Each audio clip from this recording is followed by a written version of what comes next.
और बात करेंगे मिशन रोजगार के तहत सीएम योगी ने आज स्टाफ नर्सों को नियुक्ति पत्र बांटे और प्रदेश की जनता को संदेश भी दिया है कि जो प्रदेश 2017 के पहले बीमारू राज्य हुआ करता था, आज वहां रोजगार के लिए अपार संभावनाएं हैं। हम यूपी में रोजगार से जुड़े हर पहलू की जांच करेंगे, लेकिन सबसे पहले आप ये जान लीजिए कि सीएम ने यूपी में रोजगार के लिए क्या क्या कदम उठाए हैं। अब आपको एक एक करके बताते हैं कि रोजगार के लिए सीएम ने क्या कदम उठाए हैं। सरकारी विभाग में बहाली की गई है, संविदा के तहत नौकरियां भी दी गई हैं। योगी सरकार की तरफ से एमएसएमई के तहत रोजगार दिया गया है, स्वयं सहायता समूह से भी रोजगार दिया गया है। तो वहीं निवेश से रोजगार के जो अवसर है वो भी आगे बढ़े हैं। 2023 में ग्लोबल इन्वेस्टर समिट रोजगार मेला चलाया जाएगा। तो क्या कुछ अहम कदम उठाए गए हैं योगी सरकार की तरफ से, यह हम आपको ग्राफिक्स के जरिए समझा रहे हैं।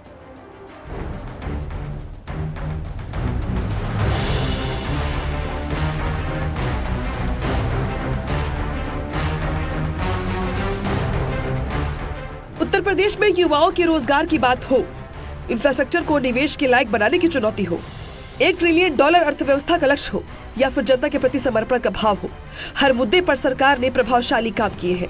इन 8 महीनों में मुख्यमंत्री योगी आदित्यनाथ ने न सिर्फ योजनाओं का शिलान्यास लोकार्पण किया, बल्कि समय समय पर योजनाओं के विकास की समीक्षा भी की, जिससे कोई योजना सरकारी फाइलों में दब नहीं सकी और पूरी पारदर्शिता के साथ लोगों को उसका लाभ भी मिल सका।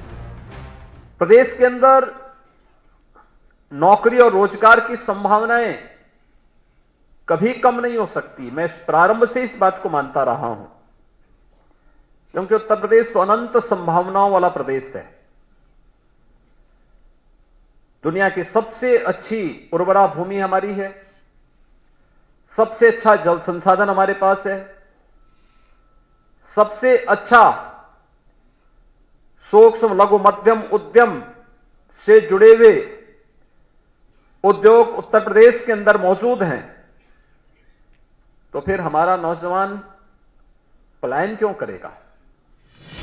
सीएम योगी आदित्यनाथ ने मिशन रोजगार के तहत आज यूपी लोकसभा आयोग की तरफ से चयनित 1354 स्टाफ नर्स को नियुक्ति पत्र बांटे।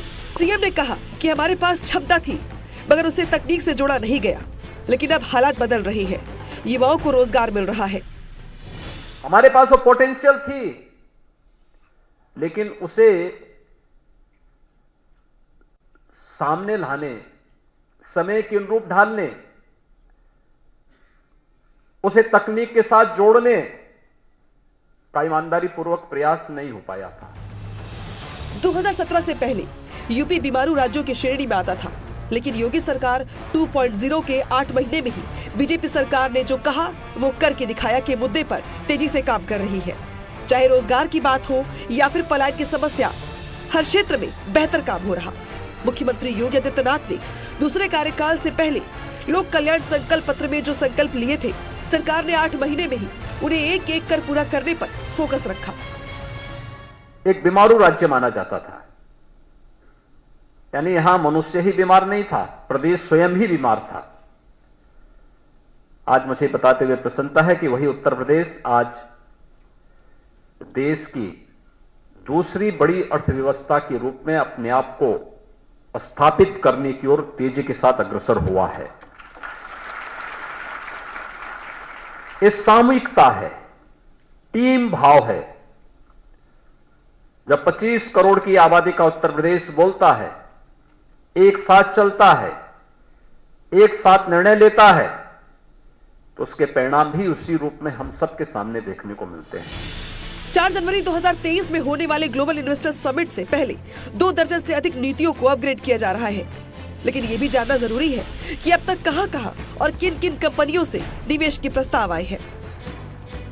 55 कंपनियों से 45,000 करोड़ के निवेश का प्रस्ताव, 94,632 करोड़ का निवेश IT इलेक्ट्रॉनिक्स सेक्टर में, 5 साल में 4,68,000 करोड़ के MOU पर साइन, 3,82,000 करोड़ की परियोजनाएं धरातल पर। ईज ऑफ डूइंग बिजनेस के तहत करीब 300 रिफॉर्म्स लागू।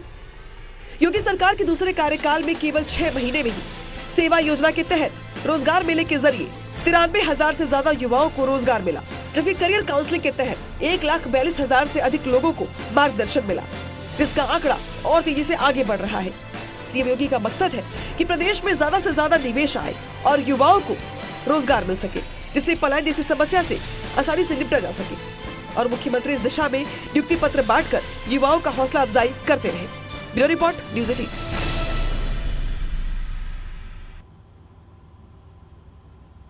तो देखा आपने कि योगी सरकार किस तरीके से अहम कदम उठा रही है और रोजगार को आगे बढ़ावा देने के लिए हर एक कदम उठाया जा रहा, ताकि जो रोजगार के मार्ग है वो आगे प्रशस्त हो सके, क्योंकि रोजगार का मुद्दा हमेशा से उठता ही आया। इसमें देखिए हमारे सहयोगी संकेत की एक रिपोर्ट। रोजगार के तहत मुख्यमंत्री योगी आदित्यनाथ लगातार युवाओं को रोजगार उपलब्ध करा रहे हैं।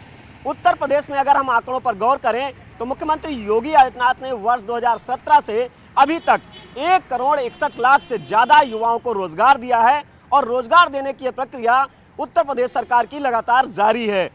और अगर हम बात करें, मुख्यमंत्री योगी आदित्यनाथ ने आज सीधे मंच से यह कहा कि उत्तर प्रदेश जहां बीमारू राज्य पहले हुआ करता था, अब देश के ही दूसरे नंबर की अर्थव्यवस्था है। कैमरामैन अनिल के साथ संकेत मिश्रा, न्यूज़ 18 लखनऊ। और चलिए आगे बढ़ते बात कर लेते हैं। मैनपुरी की रण में चाचा भतीजे ने आज एकजुटता का संदेश दिया। हर उस शिकवे गिलों को भुला दिया गया जिसके चलते आए दिन यादव कुनबे पर सवाल उठते रहे हैं। अखिलेश यादव ने कहा कि चाचा भतीजे में अब दूरी नहीं है, राजनीतिक दुनिया खत्म हो गई है। और इस पे आपको एक रिपोर्ट दिखाता है।